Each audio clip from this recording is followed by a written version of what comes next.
All right, everybody. This is Clint Arthur, and welcome to your Celebrity Entrepreneur Mastermind event, your weekly fun times with all your buddies, with all your celebrity pals. That's right. That's what this is all about, your celebrity pals. And I got to tell you,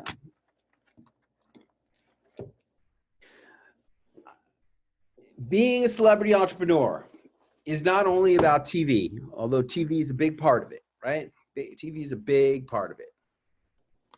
Being a celebrity entrepreneur is about 5 main things: going on TV, being a speaker at very important places, and getting pictures with major celebrities, and writing best-selling books, and getting awards. And if you got all of those, if you got those 5, here, I'm going to write them out for you just because it's funner this way.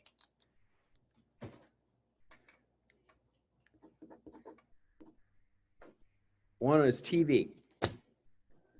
2, VIP speaking, speaking at very important places. 3, celebrity pictures. I'm going to call that celebrity attachment, because it's more than just pictures, it's storytelling too. Number 4, writing best-selling books.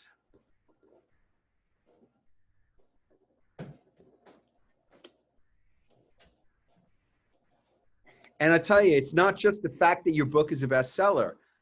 It's also about writing the book.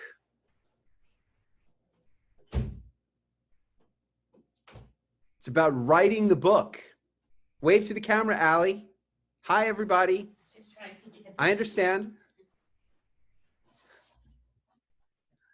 Then 5, it's about awards. Winning awards. And then once you have all those 5, see, these are the 5 you need, right? Once you have all that, then we go to number 6, which is celebrity lifestyle.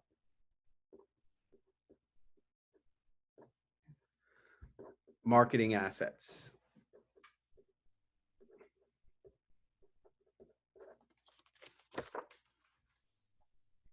See it? Right there. But I tell you what, this one right here, this number 6, I know this one girl, and all she got is celebrity lifestyle marketing assets. She's just all about celebrity lifestyle marketing assets. Here I am in Paris, here I am at Versailles, here I am in Italy, here I am in London, here I am in this and that and the other. And that, you know what they call that? They call that all flash, no substance. There's no substance there. See, you can only have those celebrity lifestyle marketing assets working for you if you've got the substance, which is these ones: TV, VIP speaking, celebrity attachment, best-selling books, and awards. And I want to go through this because, yes, the TV is so important and the hardest. But every single one of these, this whole entire thing,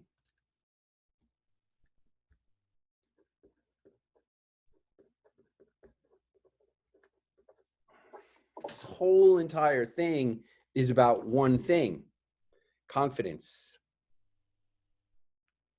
That's what the whole thing is all about. And everything I do here is designed to help you to be more confident.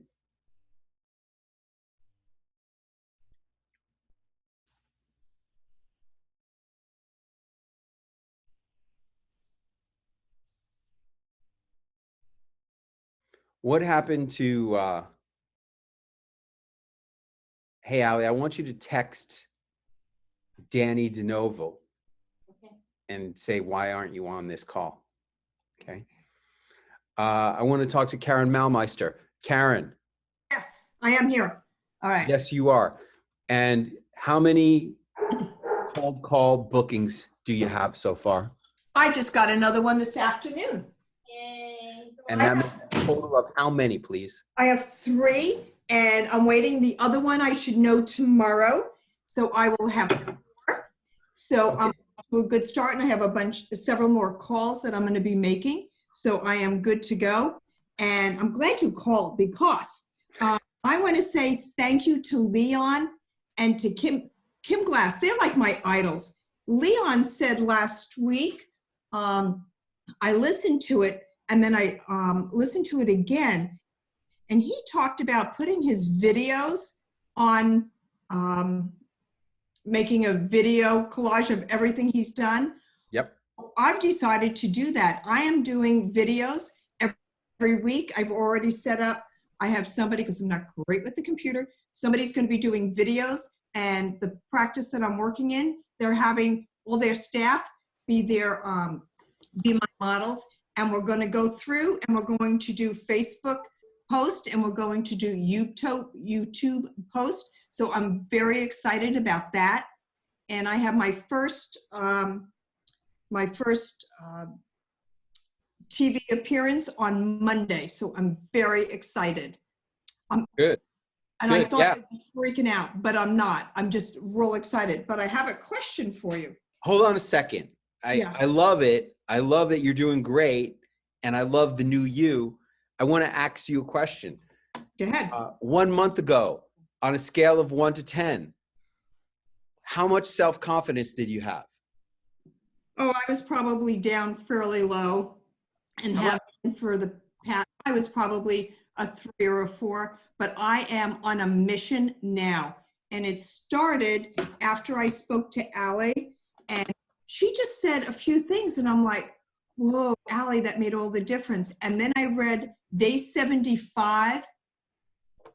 What was that? What was on that? Oh, yeah, self-confidence, probably 3 to 4. Yeah. Okay, and what are you today? Oh, I'm probably an 8 or a 9. Thank you. Yeah, I am doing great. And then reading page 75 in Double Your Income. Yep, it just set me on fire. And I'm like, I have given up. We had kids and family and everybody move in with us. And it has just been so crazy. And I realized I've taken all my stuff and I haven't taken care of myself. And now I am. So I am on a mission. So I am doing, this is the best I have done in ages. Thank you, Clint. What did it say on page 75? It was the chapter about being a goat or going for your dreams. Yeah. And I realized I was being more of a goat. And I'm like, you know what? I'm going to go for my dreams. So I've been up every morning, 5 o'clock. I'm on the phone. I'm studying my scripts. I know my scripts really well. I am good. I am really good. See, here's what it says this is a registration form for Celebrity Launchpad. And everybody on here has filled out one of these forms. And here's what it says. It says, please accept me for your exclusive mentorship experience to make me irresistible to TV producers, bookers, and my clients. Position me as the obvious choice to customers and prospects. Ready? Here we go. Achieve confidence and poise that only comes with TV celebrity. Yes. Now, people read that and they don't see how important that really is. It's so important. It's so important. Yeah. But you got to go to the next level. You got to go beyond it. I'm telling you. I'm going beyond it. All of this is about confidence. Yep. All of this stuff, TV, VIP speaking, celebrity attachment, best-selling books, awards, and celebrity lifestyle marketing assets. It's all designed to build your self-confidence so that you can feel like you can walk into a situation and walk out a winner. Here's the real key, that you can walk into any situation and get your way. Yep. It's like, oh, I'm here. I want to speak now. Now's my time to speak. See, I'm here and I know I'm supposed to be a speaker and it's time for me to speak. So I'm getting up and speaking. You got to, because unfortunately, I'm talking about this because unfortunately one of our members, oh, Gay Montgomery, so lovely to see you. Condolences about your father. Great to have you with us on the webinar. Unfortunately, one of our members today came to a speaking opportunity and did not get to speak. Why? He said the host did not let him speak. And look, I wasn't there. I don't understand how that could be possible. I set the whole thing up. I spoke to the host less than a week ago, and it was all scheduled that he was going to be the first speaker at this thing. And then he goes and it doesn't happen. And I don't understand why, but I'm telling you,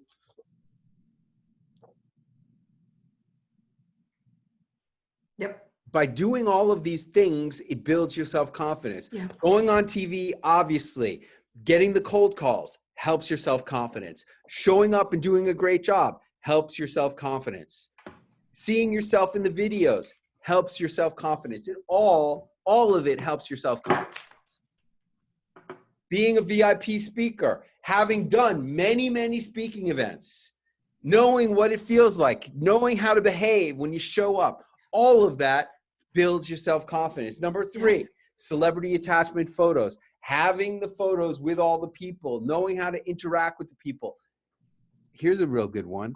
Not being intimidated when you meet gigantic celebrities. And I know it can be intimidating, but I'll tell you what. You know, I had Suzanne Summers on my radio show a couple weeks ago at WABC Radio in New York City. I wasn't the least bit intimidated by her. And I remember the first time I met her. How intimidated I was. I was nervous. I'll admit it. And I understand why people will feel nervous meeting big celebrities. I understand why people will feel nervous meeting big celebrities. But, and to a certain extent, nerves can be beneficial. It gives you a different energy level when you're nervous and excited. However, it's harder to get exactly your way if you're nervous, because people feel the fear. Like I remember seeing, we watch Frasier all the time. And we were watching this episode of Frasier where the guy is a hunter and his wife is having an affair with Frasier's brother. And there's a party and Frasier's brother's at the party and the husband's at the party and there's all these people at the party. And Frasier sneaks out because he's trying to go on a date with some girl. And Niles is still in the party, Frasier's brother. And he's worried that the girl's husband is going to find out that he's having an affair with the girl.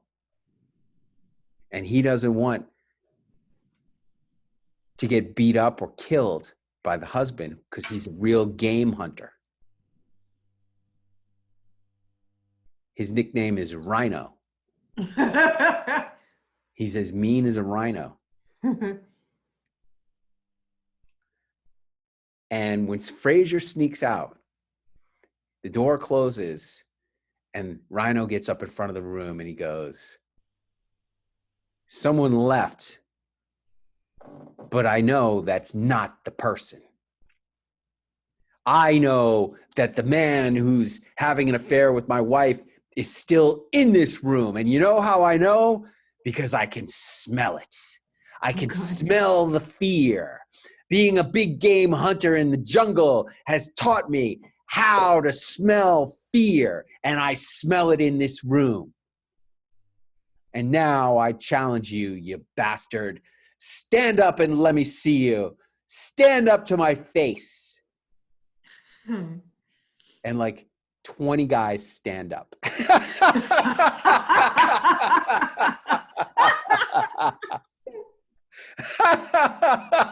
And Niles is sitting there drinking his sherry and he's like, I'm not moving.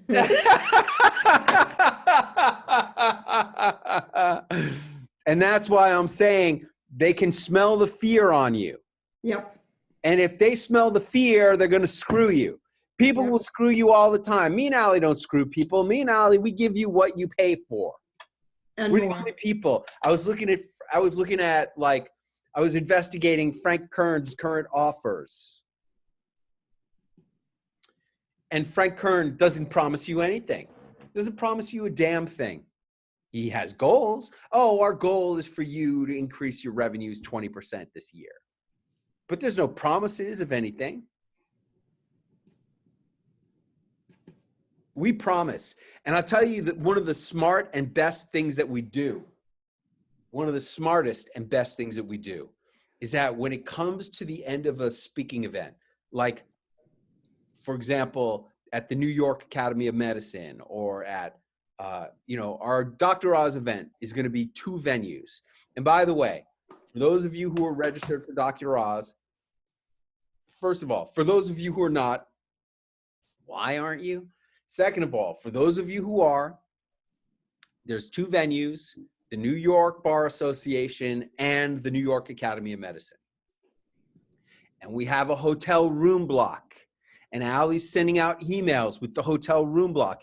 There's a hotel with like 180 rooms. It's a really cool hotel in New York City. It's a fabulous hotel. Yeah. Fabulous hotel. Like there was a writers group there that was famous. Okay? It's such a great hotel. Lisa Good actually stayed there. That's how you know it's a good hotel. And it's so great. And we're going to take over that whole hotel. Now, one of the problems is they will only give us a courtesy room block with 10 rooms at a time. So if you want a room in this hotel, and you should, make sure you book your room as soon as you get the email from Allie, because I'm telling you, just get it taken care of. Because I want every room in this whole hotel to be ours, us. I want the lobby to just be full of magic messengers and celebrity entrepreneurs. This is going to become our regular hotel for our events. And, I tell you what, this is how it should be developing. This hotel should be evolving into a hotel that is renowned for seeing celebrities. Like, everybody in our group is celebrities, right? At a point, like, for example, Lisa Good. Lisa Good is on TV in New York City all the time these days. Lisa Good's, like, despite herself, Lisa Good is blowing up. Good. This is the Algonquin Hotel. I want the Algonquin Hotel to develop a reputation. Like, when people say, where do you go in New York to see celebrities? People should say, oh, the lobby of the Algonquin Hotel. Because of us. We're going to do that. We're going to take over this place, and all our events in New York are going to be Algonquin Hotel room blocks. Okay, now with that said, one of the best and smartest things that we do is at the end of a day, like at the end of the New York City Bar Association day, the first day of the Dr. Oz event, I will say, hey, is there anybody who believes that they were supposed to be a speaker here today that did not get to speak yet? Because I believe in delivering what I promise. Unfortunately, I'm one of the few. Yep. That's true. And when we've had our events at the Harvard Club of Boston or the Harvard Faculty Club or NASDAQ, every time we do one of those events, or the New York City Bar Association, where we've done one before, every time we do one of those events, I always say at the end of the day, hey, is there anybody who we missed? Is there anybody here who was supposed to speak and for some reason we missed you? They didn't do that today for the person who did not get to speak at the event that he actually paid to speak at. Ridiculous. Clint, I do have a question for you. Knowing my computer skills. I cut you off before you got Oh, okay, sorry. Question. So what is your question? All right. I in 2 weeks, I go to Louisiana to do I have a TV deal on Monday. What And show are you on there? What I, station?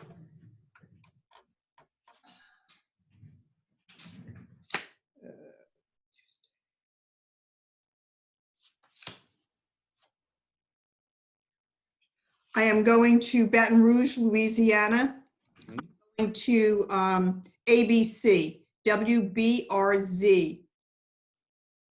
Who booked you on that show? Do you know the name of the person? I'm going to be meeting a Jordan. He's new. He wasn't listed in the books. It's somebody new. Yeah, WBRZ ABC Baton Rouge.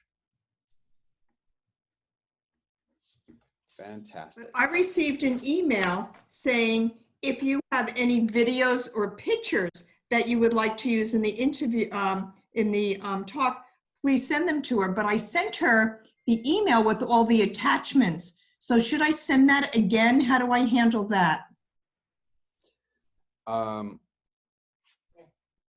Yeah, evidently she didn't see it.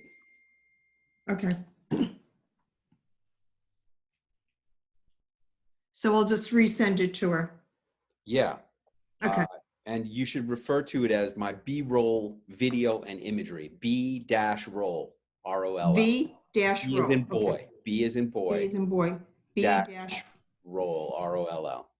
Okay. And just say, Per your request, Jordan, this is all you say. See, I want you especially to watch those videos on Get Out of Your Own Damn Way. probably a good idea. Okay? Yeah. All you say in the whole email is, Jordan, comma, new paragraph. Per your request, here are my B-roll video and images. If you have video. Do you have video? No, I have the images. I have the. Okay, great. Then all you say is, here are my B-roll images. Okay, got it. Thank you. All right. Good question. Excellent. Thank you. Very good. Thank you very much. Exciting. Very exciting. I'm happy for you, and you're going along great, and this is all about the confidence. I'm going to go on to Danny. I want to talk to Danny. Danny, are you there? I'm here. How many cold call bookings have you achieved so far? 5. 5. Yes. Okay, great. Now, before we started this whole thing, overall, what was your level of confidence? In general or with all of this? In general, like if you were to rate your professional confidence, 0 to 10, what were you?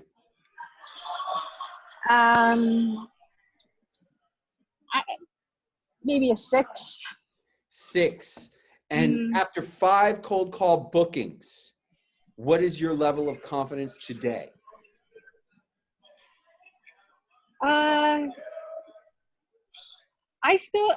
It definitely went up. I mean, I'm definitely at least a 7, but I'll tell you what, I'm at a conference now with some older colleagues, and none of them are doing anything like this. So it just shut up another, maybe another half point. Okay, so you went from 6 to 7 plus. Yeah. So you gained 1/6, which is 18% more confidence. Do you see that? Actually more, because you're a 7 plus. You said maybe another half point. So you actually have gained really more than 25% more confidence, and you haven't even gone on TV yet. I know. Do you see what I'm talking about? Yeah, of course. Good, very good. Thank you, Danny. I want to go on now. And when is your first appearance, Danny?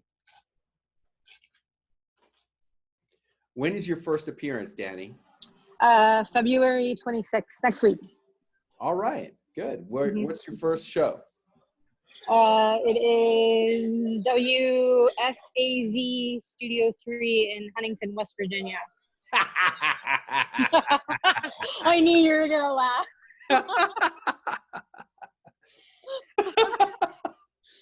That's not fair, but okay. Hey, it's all good, baby. Every single one of these is good, okay? Every one of them. All right. I'll start with an easy one. So. Yeah, that's what you should be doing. Yeah. Yeah, it's good. That's so awesome. It really is, Danny. I mean, and you know what? Do you know what it is? Is it an ABC affiliate? What is it? NBC. NBC. Hey, Mm-hmm. look, it's some like little tiny NBC affiliate in the Yeah. middle of nowhere, in the Yeah. backwoods country, hillbilly, hey, look, don't walk into any barns that you're not familiar with when you're there, okay? If Thanks for the advice, Clint. you hear somebody playing a soul harp, boing, boing, boing, boing, boing, boing, boing, boing, boing, boing, boing, you stay away from that, okay? I'll do You're my going to best. deliverance country out there. Now, you Yeah. be careful, okay? But All even right. some little backwoods studio is an NBC studio, and Mm-hmm. it's a good thing that you're doing. Thank you. All right, good. Very good, Danny. I'm going to go on now. I want to talk to Titanium coaching member Ed Bensinger. Ed, are you there, buddy? I'm here. All right. How you doing? How are you doing today? Pretty good. So I was pretty excited about getting on Channel 3. Amen to that, in your own hometown. Now, let me ask you a question. When you began this whole thing with me, maybe 2 years ago, what was your confidence level? Probably like a 4. Probably like a 4. 4. And what are you today? I'm probably like a 7, maybe an 8. 7 to 8. I'll talk to anyone, really. Look at this, guys. Look at that. Ed, he went from a 4 to a 7 or 8. That's like 100% more confidence. Mm-hmm. Hey, man, if you can't make money with 100% more confidence than you used to have, if you can't be making more money with that, you got to look at your business model. Now, you were on your local hometown station, Good Morning Arizona, which is the #1 morning show in the state of Arizona. And tell everybody how that all happened. So we finally booked on a Monday for actually February 24th. I was supposed to be on. And the next morning I woke up, showered, came down, looked at my email, and it was around 6:30 or so. And at 6:15, I received an email from the producer with a link to a massage therapist in Peoria, which is a local suburb of Phoenix, that got busted for hidden cameras in his studio or in his massage parlor. And my segment was on hidden cameras. So they said, "Can I be there by 8 o'clock?" I was, "Yep, I'll be there." Amen to that.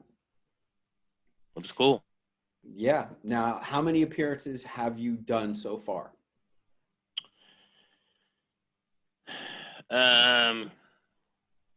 It's about 15. 16. Yeah. You're getting there, Ed. Yeah. 15 appearances. What else have you done with me?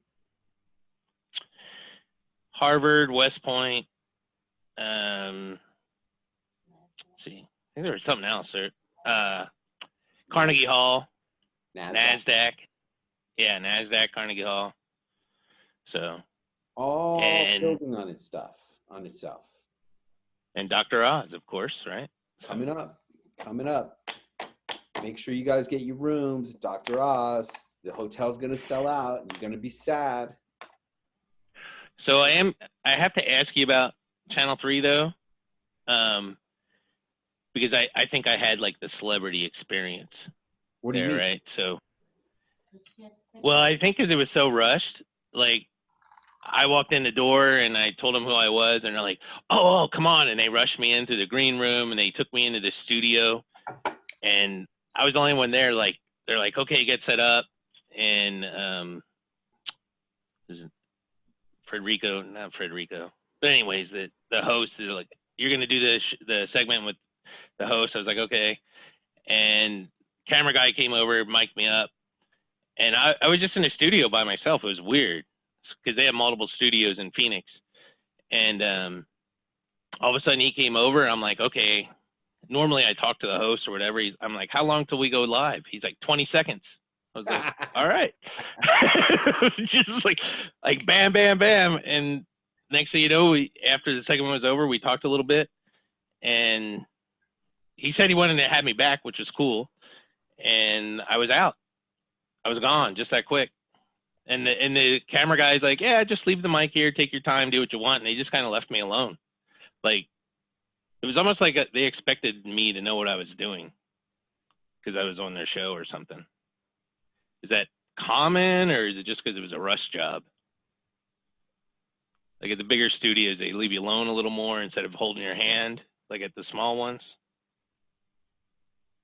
Well, that's a very interesting question. I think that under the circumstances, it's not like they just show up and wing it every morning. Right. It may seem that way, but it's not like they just show up and wing it every morning. They get a schedule. They know who's going to be on the show.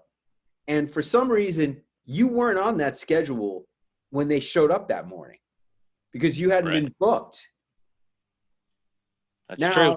You show up on the #1 morning show in the state of Arizona. You show up. Just boom. They must be thinking to themselves, well, they wouldn't just bring somebody in who's like a total rookie amateur to the #1 morning show in the state of Arizona just on the spur of the moment. They vet their guests. Right. They're not going to just bring you in just like boom unless they have confidence in you. That's what I think. Not on All that right, cool. Not on that show. Now you say you feel like you had the celebrity experience. Because you mean like you felt like they treated you like a real celebrity. Is that it? Exactly, because they just like, come on, we need you now, and like kind of rush me in and like just kind of let me do my thing. And I was in and out of the whole studio in like in a half hour. Yeah, perfect. I mean, it was kind of cool. It is cool. And it's cool that you were able to do it. Now let's take a look and see what you did. Click this link and see what we got. The only thing I didn't like about this is I could not hear what they were talking about before they brought me in. I could not hear any of it. That was kind of annoying. All right, I don't know what you mean, but let's take a look and see what you're talking about. Here we go. All right. Also this morning, a Valley massage therapist facing several charges after police say he secretly recorded his clients. Robert Miller is his name. He made his first court appearance yesterday. Police say during a massage, a client spotted what looked like an iPhone charger, but something was a little different. Turns out it was actually a device secretly recording his clients. When police went to search Miller's home, they say they found pictures of clients and so much more. We've all heard that phrase, right? Big Brother's watching you, but this is not the case. These types of recording I'm like freaking out because that's exactly one of your props. The iPhone charger, that's a fake, that's a secret camera. That is, but I have not, at that time, I have not replaced it from the one that got stolen. So I had different ones. I did not have that one with. And I also asked them if that was like the real camera that they caught him with, and they had no idea. Hey, they man, had no idea what the camera looked like. Look, Ed, you got to get over something, man. You got to get over, like you're saying to me, you did not have the iPhone camera because you lost Not your the charger. It charger. got stolen, Not right? the charger, yes. Okay. I and what ordered I'm it again saying then, is, so. dude, Yeah. what I'm saying is this. I'm saying you should have brought in just any USB charger. Gotcha. Any Okay. USB charger. Okay? I don't have one. Here, I'd be like this. Let's just pretend this was a USB charger. I'd be like, yeah, this one right here is pretty much the exact same one that guy had. In fact, here's the camera right here. It's so small you can't even see it. Wow, I really can't see it. No, I know. They make these cameras today. They're so small you can't even see it with the naked eye. That's what I would have said. Gotcha. Okay. And this is the part, just so you know, I could not hear because they were in a completely separate studio. Yeah. I couldn't hear any of this. I had no idea what they were saying. You know, that's unfortunate for the appearance. That's really a mistake on their part. They should let you hear this stuff, but really there's no way to let you hear this stuff. They don't show you the show. Like, the only way you can hear the show that's going on is to be in the same exact studio as where they're talking. Right. And the host had an earpiece in, so he could hear exactly what they were saying. You could hear. Yeah, I understand. Well, let's go on. Are actually easy to come by. It's not difficult to Look how freaking white this girl's teeth are. Reporting Look at without that. them knowing. This really Look at her teeth. Jesus, they're white. is at risk in a lot of scenarios. So how do you spot one? What do you need to know? What are your rights? Javier joining us now with a lesson from an IT specialist so that we can all be a little more observant. And Javier taking a look at what appeared to be a charger. I know, but it's not something I would have noticed. Yeah, and it's scary to think of these devices and these recording devices inside everyday use items that we see all the time. Yeah. So right now we are joined by Mr. Bensinger, and you have a lengthy history of dealing with IT and IT specialists and expert, as we might call you. But this is scary when you think of all the devices. I mean, an alarm clock that perhaps if you're, renting a house or whatever, and something like this is here, it could be recording you. Yeah, hidden cameras are being found everywhere, Airbnbs. I travel a lot to visit my clients all over the country. So I'm in Airbnbs all the time. I always look for it. This is my personal favorite. This alarm clock looks like something right out of Mayberry. However, right above. Hey, Ed, I love you. You're doing great. But didn't I tell you exactly what to say in that piece right there? And you didn't do it. I'm getting there.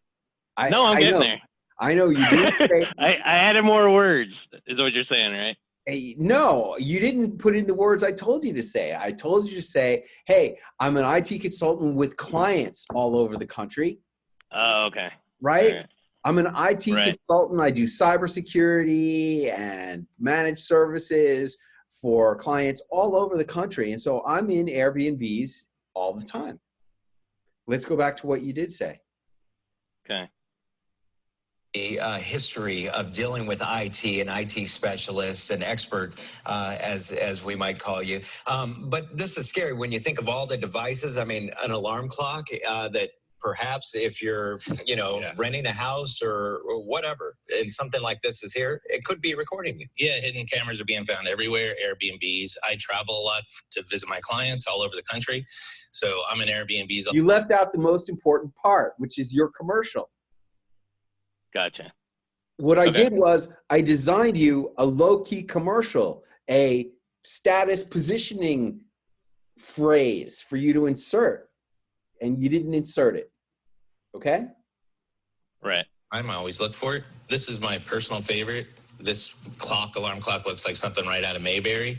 However, right above the 12, you have a 1080p high definition, motion activated infrared night vision camera that can record up to 35 hours of video. And that's a long time. It's a very long time. So. Yeah. Interestingly enough, you said initially, some of these devices, they were meant with good intentions, but bad people have taken them over.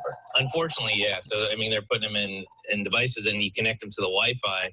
Like this little hook here that just looks like a rope hook and has a little camera up top. Check this out. I mean, this is something you might see in everyday bathroom, wherever. Every bathroom. I mean, you just take your robe off, throw your towel on, and you're exposed. And it can connect to your Wi-Fi, and someone can watch it, steal your, expose your video, put it up on the internet, do whatever they want with you. So. Let's talk about this because it's, again, something that is in every All right, home. here we go. Yeah. Let's give you a nice piece for that. Okay. All right. Now, I don't know about you. Maybe you're comfortable being naked on the internet. Maybe you are a Playboy model or a centerfold in Penthouse magazine. And you're okay with being naked everywhere, but I'm not. What do you think of that? I like it.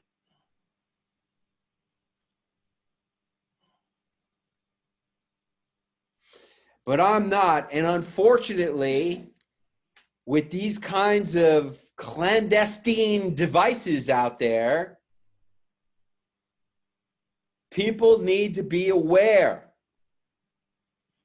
and cautious. How's that? That's great. That's great. All right, good. Let's continue. It's a smoke detector. Yeah, it's by law, right? You need Yeah. one, right? So, yeah, but in the camera, there's a little area where there is a hidden camera in there, and it can record again, and it can go on Wi-Fi, and again, I can. Now, Ed, I'm going to hit you with the most valuable piece of coaching you got here. Okay. I've known you for a long time, and you're ready to hear this. You are using people-pleasing as a strategy.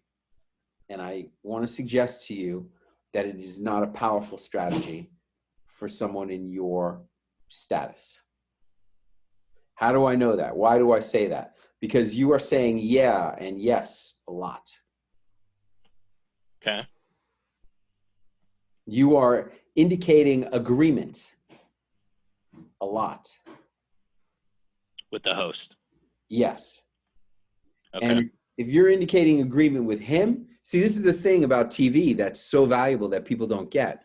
However you are on TV, that's exactly how you are in real life. Being a celebrity doesn't change you. Being a celebrity amplifies what you really are. And you, my friend, are trying to get people to like you by agreeing with them. You're trying to get people to hire you by agreeing with them. And that is not the strategy for an expert. An expert who makes tons of money and makes their dreams come true doesn't give a shit what people fucking think. Okay. Dan Kennedy said, I don't care what anybody thinks, including my customers. I don't care. I say, I don't really care what people think. I know what I know. I don't care. I don't care if you agree or not. Do what Clint says. It's rule number one of success in this program. Just do what I say.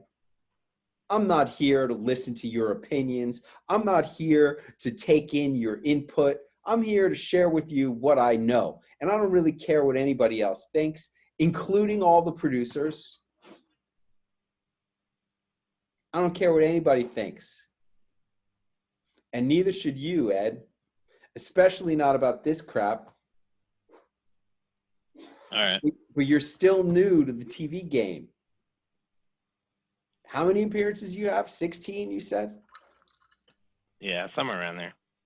Right, it's 15 or 16. That's good. That's good. You're really making progress, and I'm very proud of you.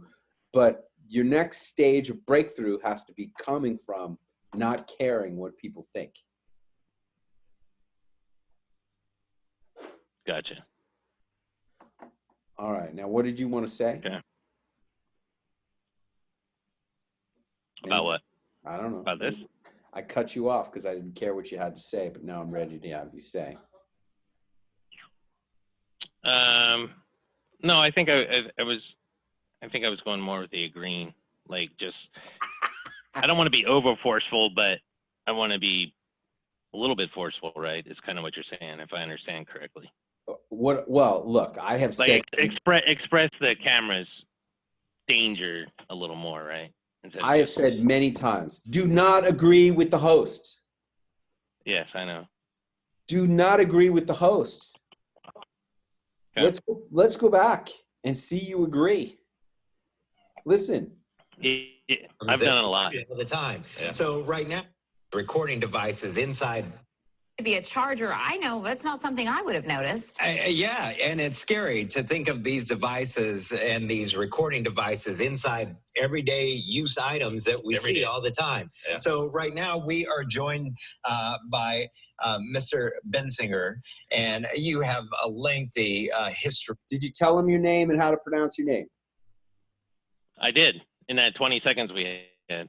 You pronounced my name Ed Bensinger. And I think he forgot it. He forgot it in that like 20 seconds we had before we went live. Dealing with IT and IT specialists and expert, as we might call you. But this is scary when you think of all the devices. I mean, an alarm clock that perhaps if you're, renting a house or whatever, and something like this is here, it could be recording you. Yeah, hidden cameras are being found everywhere, Airbnbs. I travel a lot to visit my clients all over the country. So I'm in Airbnbs all the time. I always look for it. This is my personal favorite. This alarm clock looks like something right out of Mayberry. However, right above the 12, you have a 1080p high definition, motion activated infrared night vision camera that can record up to 35 hours of video. And that's a long time. It's a very long time. So. Yeah. Interestingly enough, you said initially, some of these devices, they were meant with good intentions, but bad people have taken them over. Unfortunately, yeah. So, I mean, they're putting them in devices and you connect them to the Wi-Fi. Like this little hook here that just looks like a rope hook and has a little camera up top. Check this out. I mean, this is something you might see in an everyday bathroom, wherever. Every bathroom. I mean, you just take your robe off, throw your towel on, and you're exposed. And it can connect to your Wi-Fi and someone can watch it, steal your, expose your video, put it up on the internet, do whatever they want with you. So. Let's talk about this because it's, again, something that is in every home. Yeah. It's a smoke detector. Yeah, it's by law, right? You need one, right? So, yeah, but in the camera, there's a little area where there is a hidden camera in there, and it can record again, and it can go on Wi-Fi, and again, I can remotely access it, view everything that's going on in the house. So, you have to be aware of your surroundings. People are watching. Can the normal individual spot some of these devices without help? You can. So, I mean, when you go into like an Airbnb or a hotel or change a room, you can open up your phone and there's an app called Fing. When you join the Wi-Fi, it'll scan everything and it'll identify devices like Roku devices, Amazon Fire Sticks, Apple's TVs, and you'll be able to see it. But then you'll see these things that might say like Szechuan Technologies or something really strange, and it's generally some kind of Chinese name. At that point, you want to stop and you want to. That I like. Now you've already said 7 times. Every time you said I put up a finger. Okay. Now, when you say Fing, okay, there's this app. It's called Fing, F-I-N-G, like finger. You got to do that. There's this app called Fing, F-I-N-G, like finger. Okay. All right, let's. And normally I do, and normally, and the other segments I've been showing it, but they said they didn't want it because they won't have the time for it. It's like, okay. That's fine. That's fine. Take out your hidden camera detector here. Yeah, tell us how this works. If you turn out the lights, what happens, the cameras will go into night vision and it'll start using infrared. You turn on the light and you actually look through this little peephole. And when it hits a camera, it'll just start glowing like a Christmas tree. And at that point, what you want to do is you actually want to go, cover the camera first and then report to the authorities that you found a hidden camera because you deserve your privacy. How much is something like this? They range anywhere from $50 to $250. So depending what you need, the basic one to just do the cameras is really all you need for $50. Why don't you just say that? Why don't you just say a basic one that you need to discover any hidden cameras is $50 on Amazon? Okay. Why go into all the rest of the stuff? Yeah, that's true. Then they don't need the other stuff. Hey, a basic one that you need to discover any hidden camera is $50 on Amazon. Okay. Actually have a dual purpose. The little $50 ones come with a little adapter that you can hang it on your doorknob, and if that door moves, it actually sets off an alarm. All right, good information, really and just a great reminder to always be aware of your surroundings. We'll send it back to you guys. I mean, this one is the one that really freaked me out. It's all Thinking scary. like, yeah, All of it. you can see it everywhere. Oh my gosh. You snuck I in feel another like I'm yeah. the opposite of observant. I'm oblivious. Yes. I didn't know what. I didn't even know if we were on camera there. Yeah, Listen to this. thinking like, yeah, All of you, it. you can see it everywhere. Oh my gosh. I feel like I'm the opposite of observant. I'm oblivious. Yes. So, I'm going to go back to the hotel. all right. No. Coffee, thank you. Thank you for that. Good. Hey, man. Yeah, there was no monitor, nothing in there. I had no idea what was going on there. It's okay. But Hey, it was a man. new experience. You know, I have done these where they're like, sir, please have a seat on the stool. Oh, you don't see my internet connection is unstable. You're back. There we go. I have done these where they're like, sir, please have a seat on the stool. Here's your microphone. 3, 2, boom. Good. What did you learn from this one, Ed? Number 16. What's your lesson takeaway? I think the biggest thing, like for me, it was I wish I would have smiled more and just assume that I'm on the camera all the time. So just because I couldn't see what was going on, I couldn't hear what was going on, I just need to assume that I am on air. Well, let me tell you this. You have not smiled once on this whole little thing we've done here. Right now, yeah. Yeah. Sorry. How do you think you're ever going to smile on TV if you can't even smile on here? I got to do my reset. Practice my reset. You got to constantly, I am telling you, remember what Janice Wilson-Striddick said. What did she say? You haven't heard me say this before? Say that. Sorry, can you repeat that?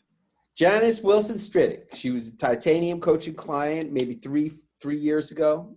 And she said, well, I guess she was the one who, she had the coffee table book of her dead mother's watercolor paintings of the New Jersey shore. Remember her? Yeah, I remember her. And she said, well, I guess I'm just going to have to practice being on more when I'm on TV.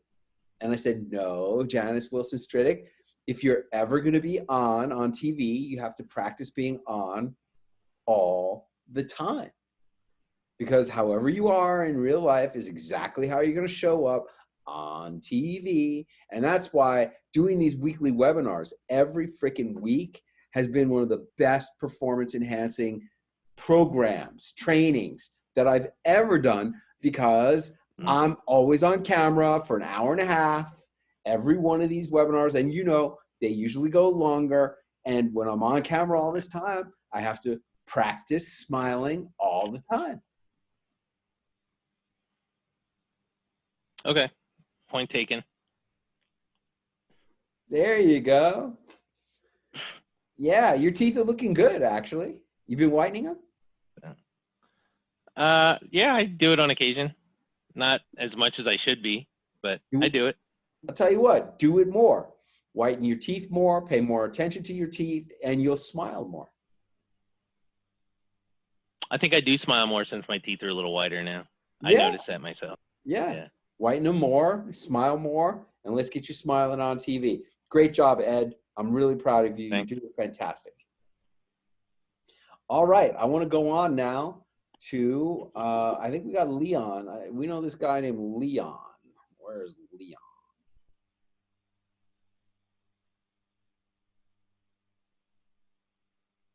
Leon, Yes, how you doing today? doing awesome. How are you? Fantastic, thank you. Now, how many 11. how many cold calls, how many appearances have you done? 11 so far. 11.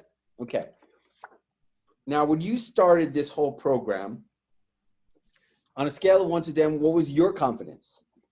Around 3 or 4, yes. 3 to Very 4. similar to Ed. And what was your confidence? What's your confidence now on a scale of 1 to 10? 8, 9, 8. 8. Let's just say 8.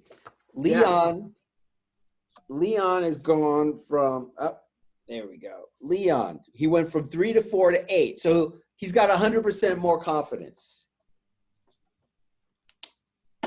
telling you guys, it's all confidence.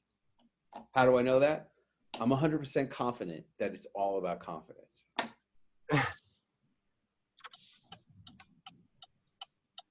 All right. Now, you just got back from a major little cold call tour. Yes? Correct. Yes. How many appearances did you do on this tour? Two.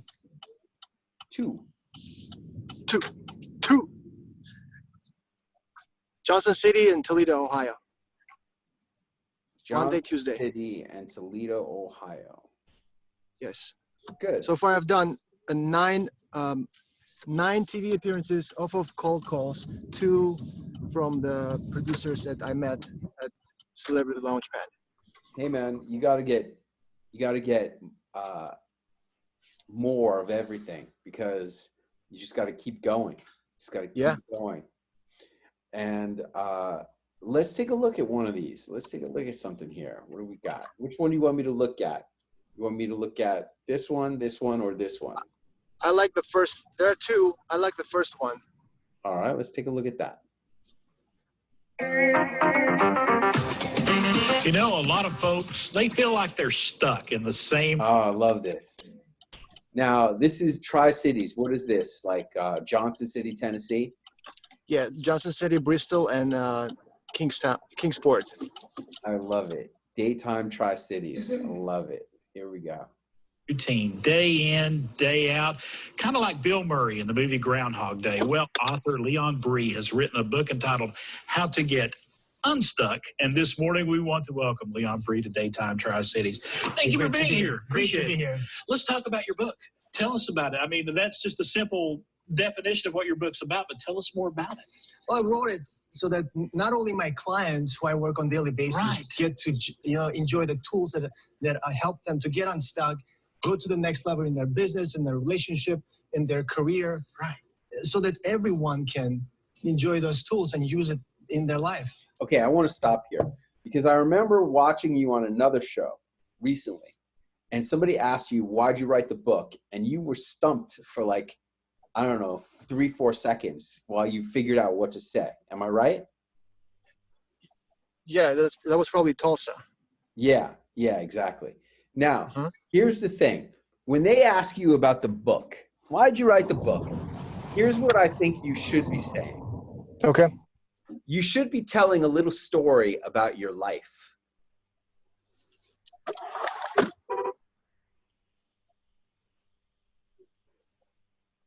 So, for example, I'll show you the best example of this. Yes, please. Yeah, let me show you a really good example of this. Let me go to tab, YouTube. Clint Arthur, NBC, Chicago. All right, here's the example. This little children's book so that I would read it with her at night. Ed, it's my creation.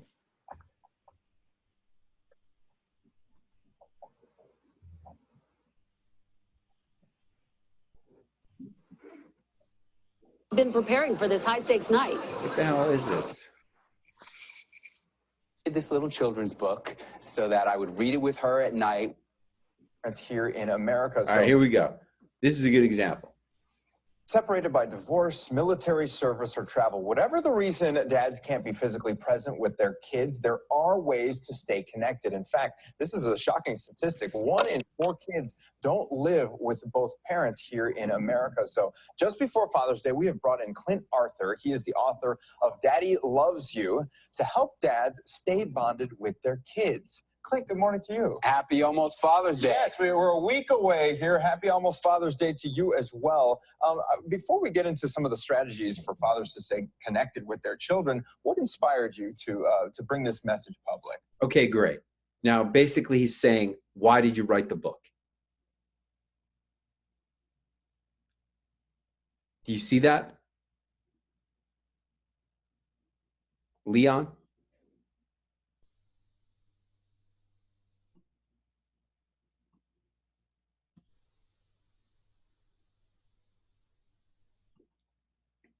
Are you there, Leon?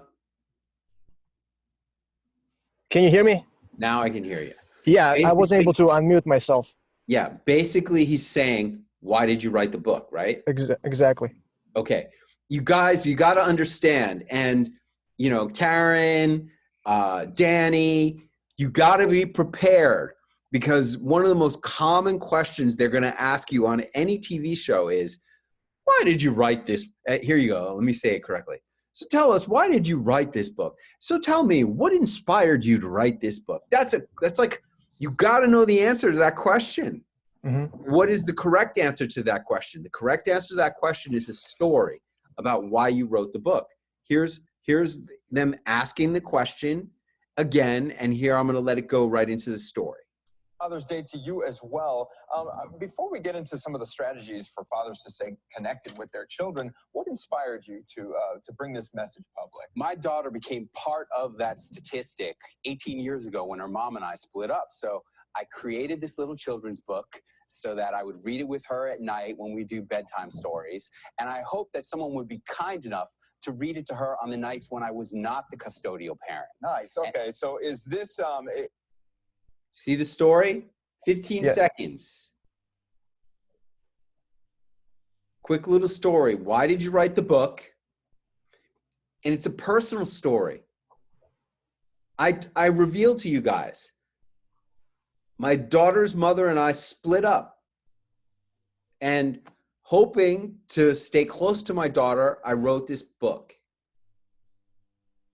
It says a lot, that little story.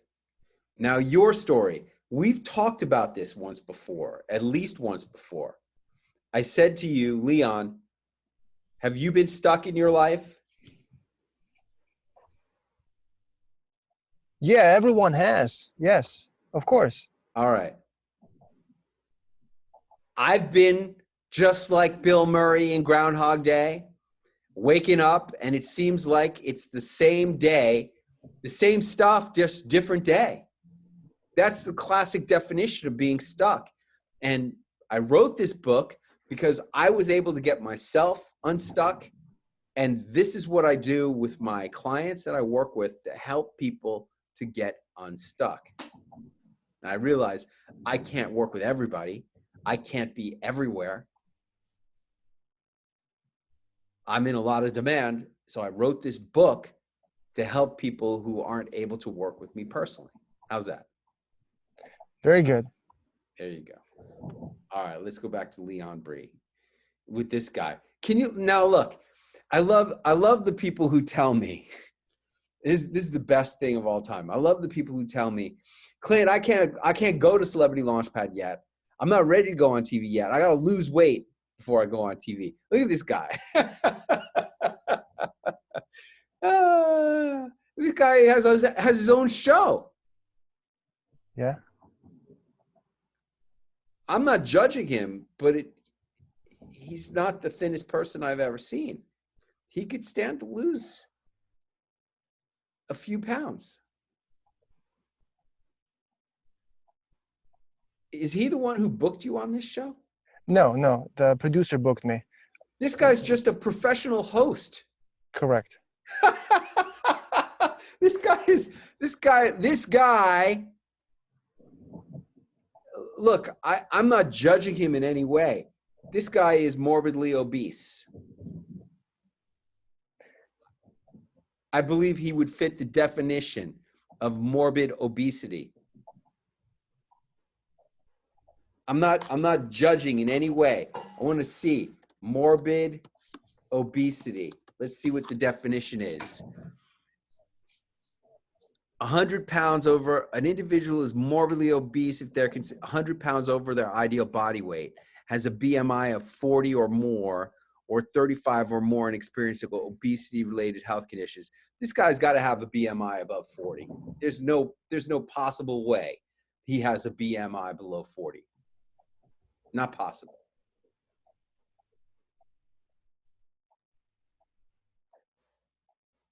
And he's not the only television host who is obese. Al Roker was famously morbidly obese hosting Good Morning America. So please, anybody who sees this, if you think that you need to lose weight before you get on TV, you are wrong. Hey, and maybe they got him because the market it looks like this on average. Of course. I say to people all the time, you know, look at Sean King. Okay, let's look at Sean King. Sean King, contractor on Fox Los Angeles.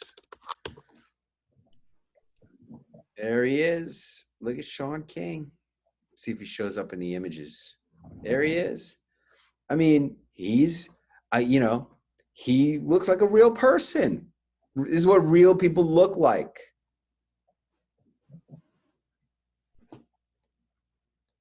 You do not have to be a runway model thin specimen in order to succeed on TV. Quite the opposite. Let's continue. You brought some tools with you today that you some props that you used to help further people along from getting out of that routine. There are certain things that might make you feel stuck and want to get unstuck. For example, do you ever feel like you need some excitement in your life? There you go. Party it up a little bit. Have you just come out of a relationship?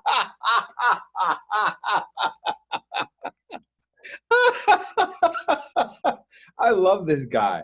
What the hell is this guy's name? Do you know? Chris. Chris? It's Chris, yeah. Oh, man, this guy is awesome. I love him. He was a great host, yeah. Daytime, Tri-Cities. He's the one who posted the video to their website.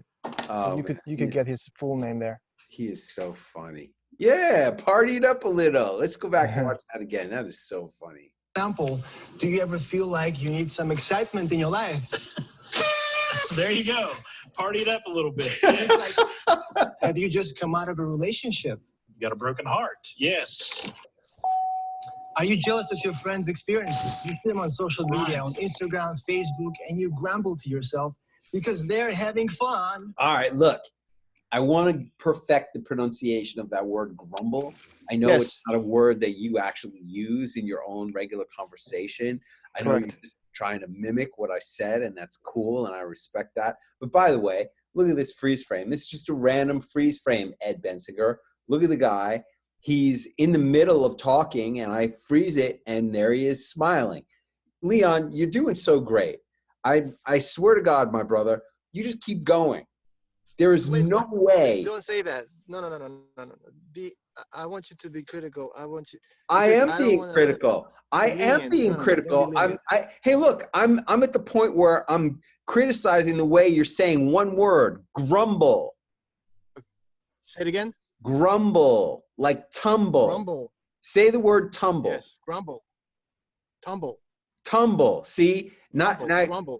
Grumble. There you go. You're grumbling to yourself. Say that. You're grumbling to yourself. There you go. That's much better. Listen to how you say it all the time. Okay. Go back. Yes. Are you jealous of your friends' experiences? Do you see them on social media, on Instagram, Facebook, and you grumble to yourself? See that? Yeah. Gramble. You almost say gramble. Scramble, yeah. Yeah, it's grumble. Got it. Good. Let's continue. Because they're having fun. Right. See? It's good. This is good. Or not. You see all those travel pictures and, and you're envious. Yes. Or do you ever feel like time is running out? So just some simple prompts, but it also drives. Oh, Leon, I love that. That is so good. You know why? Because what the hell else do you have to say? It's like, here you got a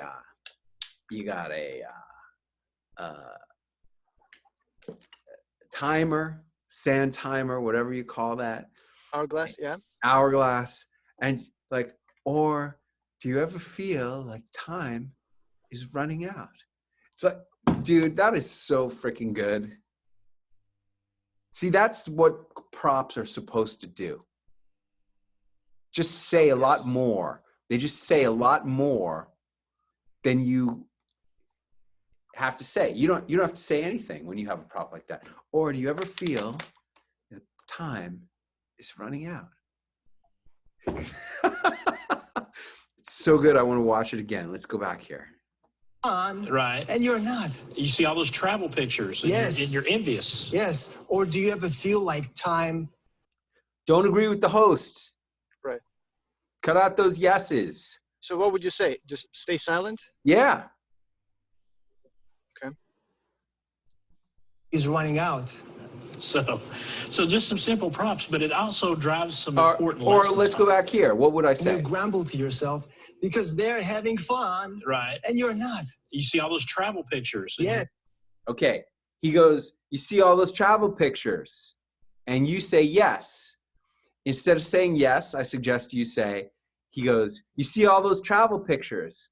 And then you say, oh, their life is so wonderful and mine is not compared to them. You could say that. Okay. All right, let's continue. You're envious. Yes. Or do you ever feel like time is running out? So just some simple prompts, but it also drives some important lessons home there. And it's important to know how to get unstuck. Right. So first step, the worst thing Yes. than feeling stuck is not knowing where you're stuck. Right. So that's why the first step to getting unstuck and getting free is finding out where you're stuck. Find out exactly where you're stuck and focus on that. Are you stuck in your personal life, your career, your relationship, your health? You got to know where you're stuck. Next step is to reimagine what your life could be like, because most people have a hard time imagining their life being any other way. Right. So you got to imagine, could you be in your ideal relationship? Could you have your ideal dream job? Mm-hmm. You got to imagine it first before you can have it. And once you imagine it, once you're able to imagine and say, yes, I see myself doing that, I see myself being there, then you can engineer your steps to success. Yeah, you got to work on your Engineer. formula. I mean, you're not remembering what to say. You're having to think what to say. Because I'm And- like improvising, adding stuff. Well, you shouldn't be adding. You should be running through a formula that you've memorized, prepared, and then instead of adding, dude, you don't have to add more words. You have to perform it better. That should be brutally obvious after watching this clip, right? It's not what you're saying, it's how you're saying it that's lacking. Let's go back. Mhm. Here you go. I did like how you snuck in the word free at the end of this introduction. Here. Relationship. Could you have your ideal dream job? Mm-hmm. You got to imagine it first before you can have it. And once you imagine it, once you're able to imagine and say, yes, I see myself doing that, Let's go I back see a little myself more being here. there, reimagine what you're left with, where you're stuck. Find out exactly where. That's why the first step to getting unstuck and getting free is finding out where you. You see, you said the first step to getting unstuck and getting free. Okay, what are you supposed to say? Now that we know how to find out if you're stuck, here's how to get free. F. Find out where you're stuck. Are you stuck in your personal life, in your business, in your career, in your health? You have to identify the problem before you can solve it. R. Reimagine how your life can be. Reimagine what your life would look like if you had the great relationship or the great career or better health. Then E, engineer your way to getting what you want. And then once you've engineered it, the second E in free is execute. Execute the plan. Make the plan and go after it. That's execution. That's how you get free. That's how to know if you're stuck and all your problems are solved. See? Yep.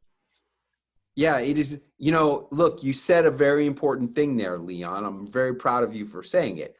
You're trying to think of other things to say. That's not a wise use of your time on TV. Right. I'm trying to make it sound natural and Yeah, conversational. very good. As well you should. And the only way to make it sound natural and conversational and good is to be so well rehearsed that it doesn't sound like you're saying lines. You've said the line so many times that you're actually an expert at the topic.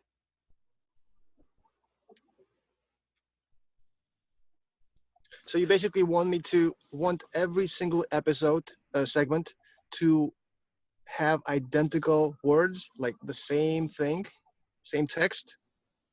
Well, that's not what I'm saying. What I'm saying is I don't want it to seem like you're trying to think of what to say. That's not the way to make it seem natural. Mm-hmm. Although I understand why you have been trying to do that, and I understand why you thought that that might be a good way to make this seem natural. In reality, that's not the way you want to seem natural. The way you want to seem natural is you want to know your subject so well that when you're saying this stuff, it doesn't sound like you're saying rehearsed lines. Okay. Does that make sense? Yes, it started to make sense, yes. Now, I've said this same thing so many times. Does it sound like I'm just saying lines? No. I want you to understand this. I have said this same thing a million times. And it's not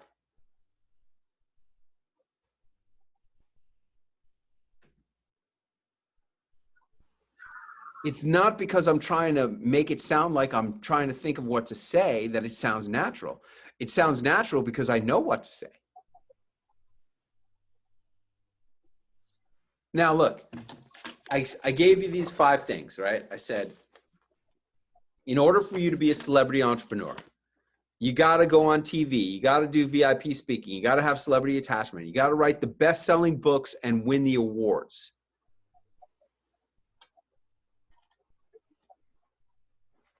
Because part of what you get from writing a book is it makes you more of an expert on your topic. Does that make sense? Yes. Have you written the book yet? No. Hello? Why not? Why not? I know you paid Rob Cosberg $13,000. Isn't that right? Correct. So what the hell are you waiting for? Why don't you write the book? I don't know, man. It's the stories. Oh, what I'm stuck on is the stories. I'm coming up with stories. I'm going back to my childhood pictures, and I asked my parents, okay, there are stories. I'm collecting them. I want to like tell nice, good stories in a good way. But what happens is my stories are robotic. I'm not as a good, excellent storyteller like you. So I want to learn or tell stories in the book. Yeah, good. Just That's tell good. facts. That's good. Yeah, it's not about telling facts. It's about telling stories. That's good. Hey, man, the fact that you're even aware of this is amazing. What are the 10 topics in your book? You know what I'm saying? I'm saying like your book should be 10 chapters, 10 topics. It is 10 chapters. It's All right, 10 good. chapters, 7 pillars, and then 3 other. Great. What's additional- chapter number 1? First chapter is to First chapter. vision. Creating vision. Okay, so vision related. Yeah, but you jumped the gun. First chapter should be your story. How I got unstuck. How I was stuck. That should be chapter number 1. I was stuck. But that's a totally different book then. What do you mean? Because the stuck, when I say stuck, I mean in general in life.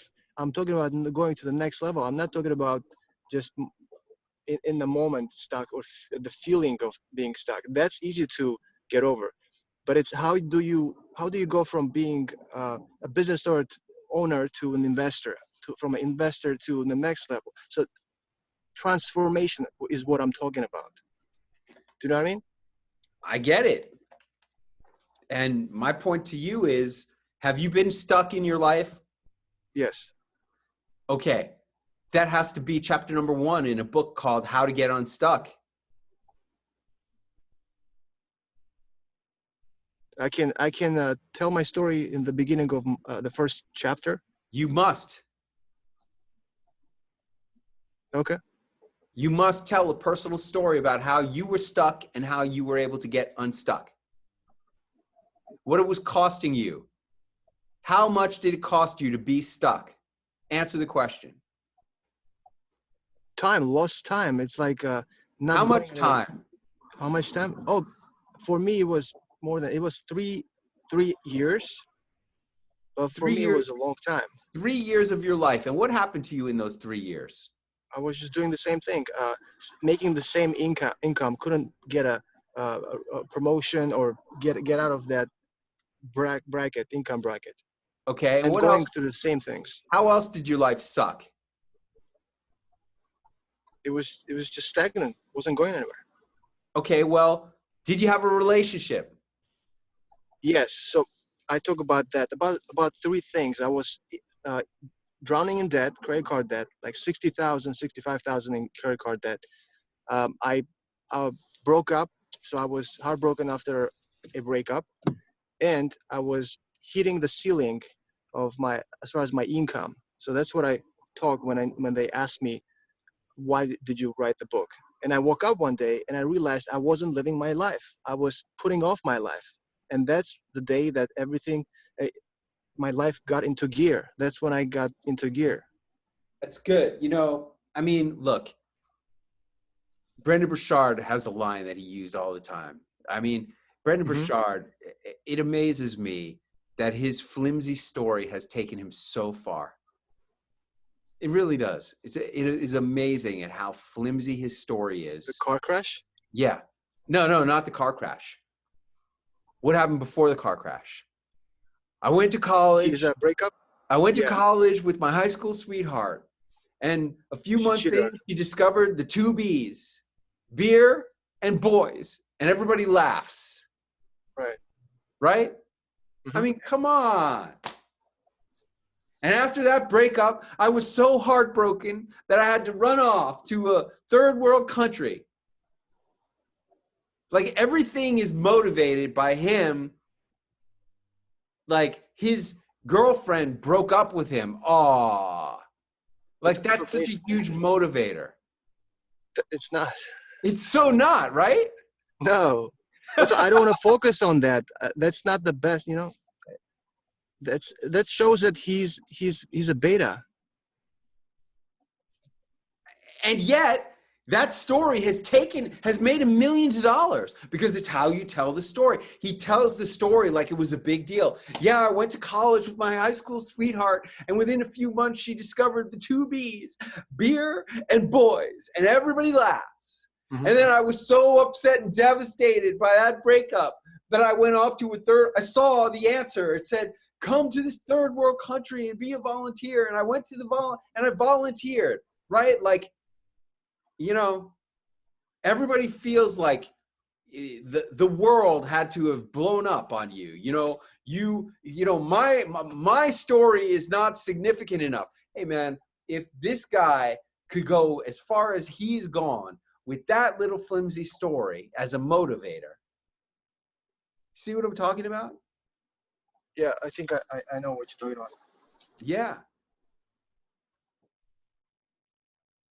If he can get that far on his little flimsy breakup with his girlfriend as the motivating factor of his story, you know how they talk about when you're building a story, you have to have some inciting incident. That was like the inciting incident of his story, right? Right. Was his girlfriend cheated on him in college when she got drunk at a party. Big freaking deal. Right.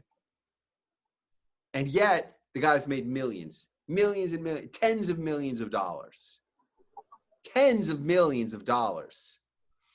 I mean, it's possible. I don't know anything, but I know he's made tens of millions of dollars with that as the inciting incident of his expert journey.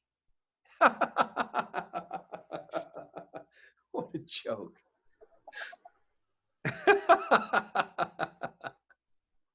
Let's continue. Find out exactly where you're stuck and focus on that. Are you stuck in your personal life, your career, your relationship, your health? You got to know where you're stuck. Next step is to reimagine what your life could be like, because most people see there. Next step is to reimagine. Like, you have to remember what the hell to think, what the hell to say. That is not the way you want to seem like you're being off the cuff. Okay. Because I'll tell you why. Because it looks like you're trying to remember your script. It doesn't look like you're trying to like think of what to say. It looks like you're trying to remember your script. Right? Sure, yeah. Yeah, that's what that looks like. Continue. Recalling. Imagining their life being any other way. Right. So you got to imagine, could you be in your ideal relationship? Could you have your ideal dream job? Mm-hmm. You got to imagine it first. Yeah, and there's too much time there. Look, these are simple concepts. Could you be in your ideal relationship? Could you have your dream job? Could your health be perfect? See? Boom, boom, boom. Here it is, man. You got to write the book so that you know what the hell you're talking about. And then you got to apply for awards. You got to be like so thoughtful about all this stuff that you think about how, you know, I'm so good at all this stuff. I deserve the award. And I'll tell you what, man. You know, I've been asking people to vote for me for best marketing at Win the Storm, right? Yes. You know, a lot of freaking people have voted for me. A lot. I mean, so many people, they say, voted. I voted for you, Clint. I voted. Dude, you know why people are voting for me? Because I'm doing a freaking great job on their marketing, helping them with their marketing. Am I not? Of course you are. I am. And the only reason people are voting for me is because I'm actually doing a great job. People aren't going to freaking vote if you don't do a great job. That's why winning the awards is so important, man. You need to win awards. You need to be so good that you win awards. And when you've done all these things, when you have gone on TV and done the VIP speaking and got the celebrity photos with bringing up your confidence to be in the presence of celebrities and to look like you belong in the photos, writing the best-selling books, actually writing the book is an important element of this all, Leon. And then winning the awards. Once you put all that together, then you become a celebrity entrepreneur. Like me. Like Tony Robbins. This is how it works. And, you know, investing in what I'm doing is good, you know, coming to Carnegie Hall, going on TV, all that stuff, you know, coming to Dr. Oz, getting your photos with Dr. Oz and Dr. Drew and the Surgeon General. And, you know, at that event, we have a whole day that's just going to be devoted to being a best-selling author. I've got multiple New York Times best-selling authors coming in to talk to us about what does it really take to write a New York Times best-selling book.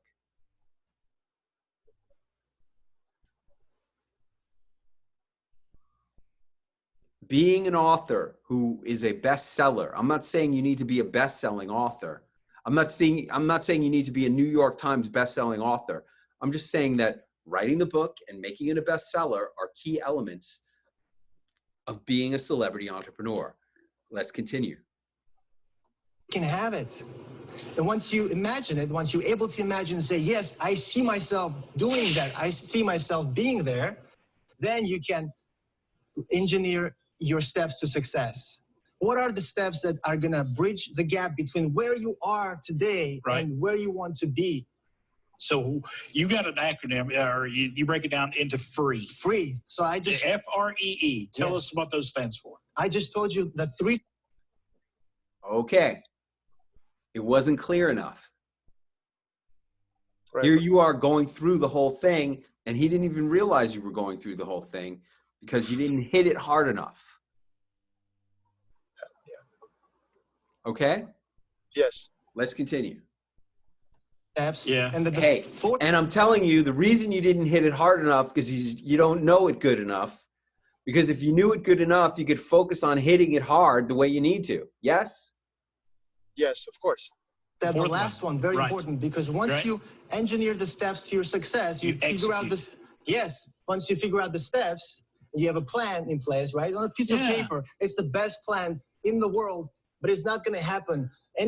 Nothing's going to happen until you put it in practice, once you execute it. That's why you got to put your body in motion and take action to execute it. I want to run over that again. Find out where you're stuck.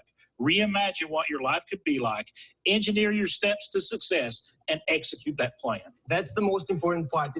Leon, what you got to understand is once you have an acronym like that, that's gold. I had my Alive formula that my coach gave me way, way long ago, and I've been using that Alive formula now for years. I paid $10,000 to be in this coach's platinum coaching program. And it included a whole day with him. And the only reason I did it was because my mom wanted to do it. This is a funny story. I don't know if you know this story. My mom, I'm at this coaching event, and my mom's like, hey, maybe we could sign up and do the platinum program together, and we could split that coaching day, and then we could split the $10,000. I'll take the money out of my 401k IRA retirement account. I'm like, okay, Mom. She really wanted to do it, right? Who's the one who ends up paying $9,300 of the $10,000? Hello, of course, right? And we did that coaching day, and we split that VIP platinum coaching day. And on that coaching day, I got my Alive formula. And dude, I've been riding that Alive formula now for that was back in 2011. Wow. Now you got that right now. You got the free formula. Hey, now that you know where you're stuck, here's how to get free. F, figure out where you're stuck. That's what we just did. R, reimagine what your life could be like. Do you have the perfect relationship, the perfect job, perfect health? E, engineer the steps to get to where you want to go. And then the second E in free is execute. You got the plan on paper. Now you got to execute, because the greatest plan on paper, here's what you really need to say. Because as General George S. Patton, the man who saved the free world during World War II, once said, the best plan, he goes, I'll take a good plan, violently executed today, any day, over the best plan executed next week. Let's see that quote. Patton. I hope Ellie's gonna send out the link to the recording of this so I can write everything down. This is awesome. Yeah. A good plan violently executed now is better than a perfect plan next week. He said that. That's General George S. Patton. A good plan violently executed now is better than a perfect plan executed next week. See? That's where you should. I mean, it's exactly the same as my Alive formula, even to having a George Patton quote. Okay? Mm-hmm. Now, do you believe in this free formula more? Oh, yeah. I even gave you a George Patton quote to go with it, just like in my Alive formula. And then E stands for energy. And you need good physical energy, mental energy, and spiritual energy. My favorite way to get spiritual energy is by reading good quotes. And my favorite quote from General George S. Patton, the man who saved the free world: accept the challenges so that you may feel the exhilaration of victory. And that's how you come alive. See? You juiced it up. Nice. Thank you. Yeah, that's how it goes. And you have to do it like that too. Now yours is, and the final E in free stands for execute.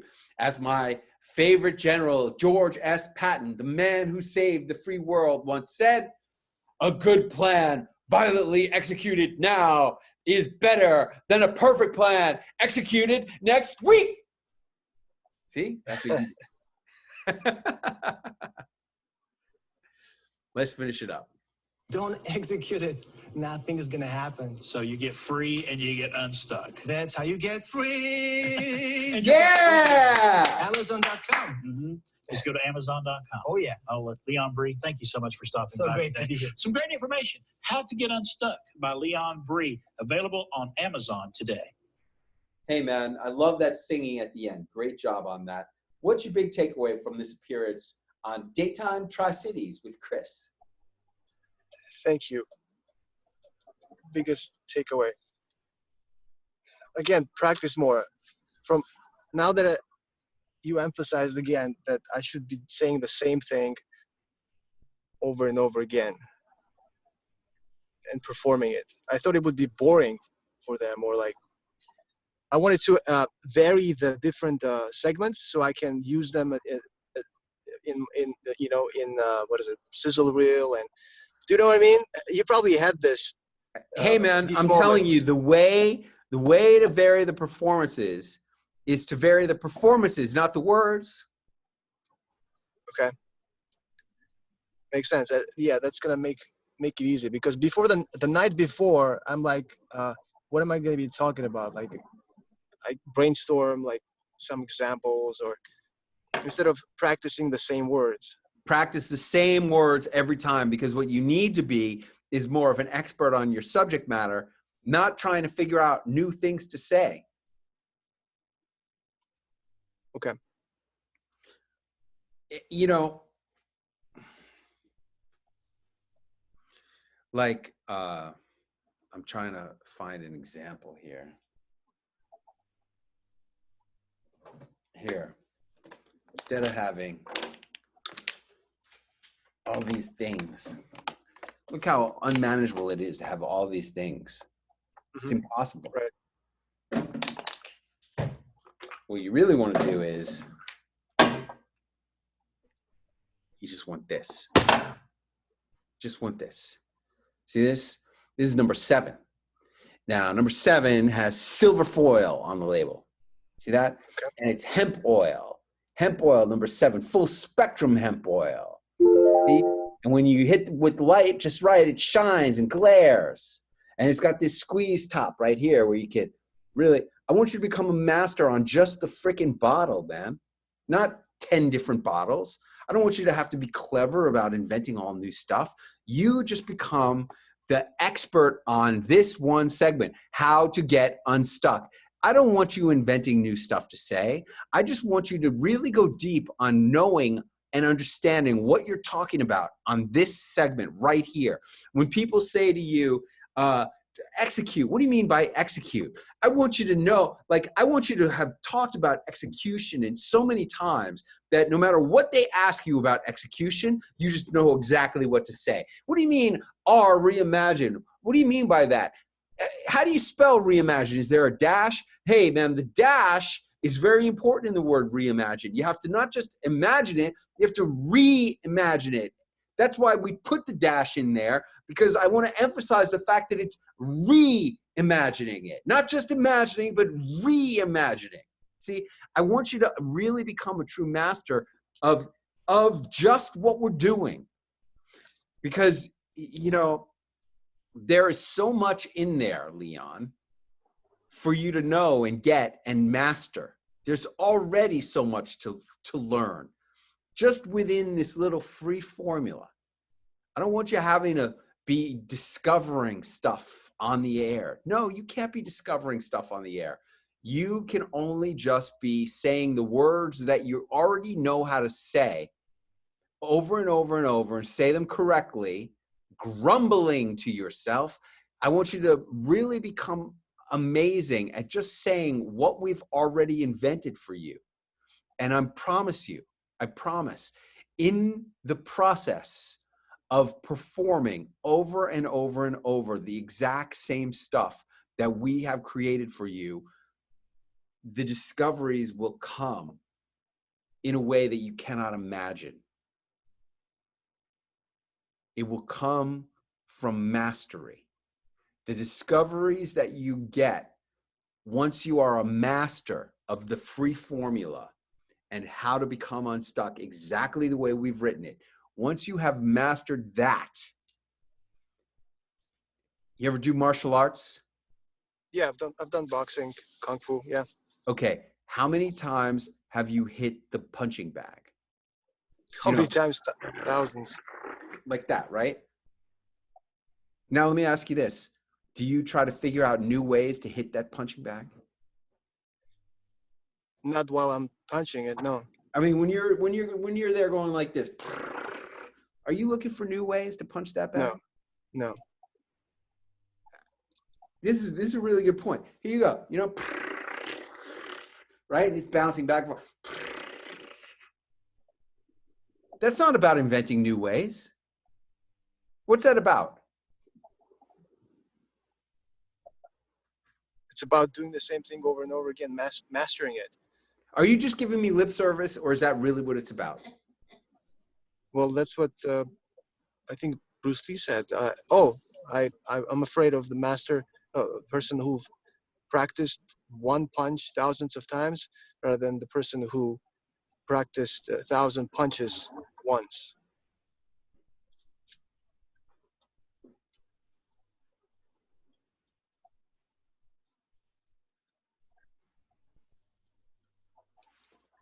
I get it.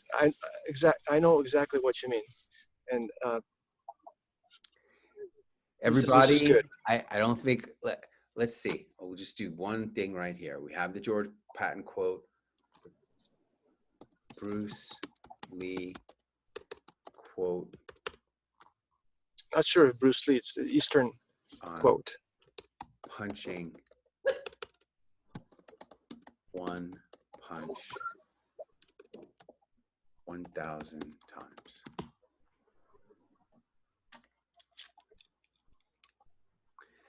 Man having few specialties will conquer not only the fight in the ring, but the fight of life. Bruce Lee's saying, I fear not the man who has practiced 10,000 kicks once.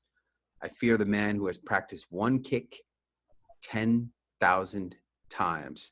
This quote is not limited only to martial arts. It covers all aspects of life.